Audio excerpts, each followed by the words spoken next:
Hello, ഇന്നൊരു Saturday ആണ്. അപ്പോൾ ഓഫീസിലൊന്നും പോകേണ്ടാത്തതുകൊണ്ട് രാവിലെ തന്നെ ഒന്ന് നടക്കാൻ ഇറങ്ങിയതാണ്. അപ്പോൾ ഇങ്ങനെ നടന്ന് പോലീസ് സ്റ്റേഷന് മുമ്പിൽ എത്തിയപ്പോഴാണ് ഈ ഒരു സാധനത്തിന് നമ്മളിവിടെ കാണുന്നത്. കണ്ടപ്പോൾ തന്നെ ഒട്ടുമിക്ക ആൾക്കാർക്കും വണ്ടി ഏതാ മനസ്സിലായിട്ടുണ്ടാവും. Skoda Laura. ഒരു കാലത്ത് ഇതിൻ്റെ VRS മോഡലൊക്കെ എടുക്കണമെന്ന് ഭയങ്കര ആഗ്രഹമായിരുന്നു. ആ സമയത്ത് ജോലി ഇൻകമൊന്നുമില്ല, അതുകൊണ്ട് സ്വാഭാവികമായിട്ടും എടുക്കാൻ പറ്റിയില്ല. അപ്പോൾ നമുക്കിന്ന് സ്കോഡ ലോറയെ പറ്റിയും 2026 അതിൻ്റെ യൂസ്ഡ് ബൈ സാധ്യതകൾ എന്തൊക്കെയാണെന്നും നോക്കാം. Welcome to Daily Torque. Basically Laura എന്ന് പറയുന്നത് ഒക്ടാവിയ തന്നെയാണ്. മാർക്ക് 1 ഒക്ടാവിയയുടെ സെക്കൻഡ് ജനറേഷനാണ് ഈ ലോറ. അത് ഇന്ത്യയിലേക്ക് വന്നപ്പോൾ ലോറ എന്ന പേരിൽ ഇറക്കിയെന്ന് മാത്രം. പിന്നെ തേർഡ് ജനറേഷൻ ആയപ്പോഴേക്കും ലോറ എന്നുള്ള പേര് അവർ ഒഴിവാക്കിയിട്ട് വീണ്ടും ഒക്ടാവിയ എന്നുള്ള പേര് തന്നെയാണ് വണ്ടി ഇറക്കിയത്.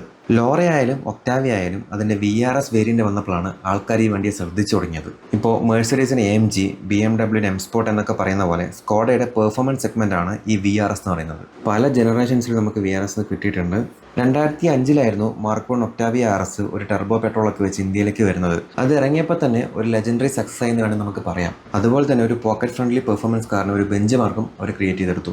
ആ സമയത്ത് ഒരു 150 bhp എന്നൊക്കെ പറഞ്ഞാൽ അതൊരു ഹ്യൂജ് നമ്പറാണ്, അതും ഒരു ടർബോ പെട്രോളിൽ നിന്ന്. അതുകൊണ്ടൊക്കെ തന്നെയാണ് സ്കോഡ VRS എന്ന് പറഞ്ഞ ആ ഒരു സെഗ്മെന്റ് ആ ഒരു സമയത്ത് സ്റ്റാൻഡ് ഔട്ട് ചെയ്ത് നിൽക്കാൻ കാരണം. മാർക്ക് 1 ഒക്ടാവിയ RSൽ സ്കോഡ ആ സമയത്ത് ഒരുപാട് പുതിയ കാര്യങ്ങൾ കൊണ്ടുവന്നു. അതുവരെ പെട്രോൾ ഒക്ടാവിയ എന്ന് പറയുമ്പോൾ ഒരു 2 ലിറ്റർ വളരെ ബോറിംഗ് ആയിട്ടൊരു എഞ്ചിനായിരുന്നു അതിലുണ്ടായിരുന്നത്. അത് കഴിഞ്ഞ് മാർക്ക് 1 VRS വന്നപ്പോൾ 150 bhp പ്രൊഡ്യൂസ് ചെയ്യുന്ന വോക്സ്വാഗന്റെ വളരെ പോപ്പുലർ ആയിട്ടുള്ള 1.8 litre 20 valve turbo petrol engine ഇതിൽ വന്നു. ഈ ഒരു എഞ്ചിനും പെർഫോമൻസും മാത്രമല്ല, അന്ന് ഒരുപാട് പുതിയ ഫീച്ചേഴ്സും അതുപോലെ തന്നെ ലക്ഷറി ഇന്റീരിയറൊക്കെ കൊടുത്തൊരു ഫുള്ളി ലോഡഡ് കാറായിട്ടാണ് സ്കോഡ VRS അന്ന് മാർക്കറ്റിൽ ഇറക്കിയത്. ഇതുകൊണ്ടൊക്കെ തന്നെ ആയിരിക്കാം മാർക്ക് 1 ഒക്ടാവിയ VRS ഇറങ്ങിയ സമയത്ത് തന്നെ ഒരുപാട് ഫാൻ ഫോളോയിങ് അതിനുണ്ടായത്. അങ്ങനെ കുറച്ച് വർഷങ്ങൾ കഴിഞ്ഞപ്പോൾ VRS ബാഡ്ജിൽ സ്കോഡയുടെ വേറൊരു വണ്ടി കൂടി വന്നു. അതാണ് ലോറ VRS. ബേസിക്കലി ഇത് ഒക്ടാവിയ സെക്കൻഡ് ജനറേഷൻ ആണ്. പക്ഷെ ഇന്ത്യയിലേക്ക് വന്നപ്പോൾ ഫസ്റ്റ് ജൻ ഒക്ടാവിയ കുറച്ചുകൂടി മാർക്കറ്റ് ഉണ്ടെന്ന് മനസ്സിലാക്കിയ സ്കോഡ ഇതിനെ പുതിയൊരു പേരിൽ ലോറ എന്ന പേരിൽ മാർക്കറ്റിലേക്ക് ഇറക്കുകയായിരുന്നു. ലോറ വന്നപ്പോൾ അതിലെ ഏറ്റവും വലിയ ഹൈലൈറ്റ് അതിലെ എഞ്ചിൻ തന്നെയായിരുന്നു.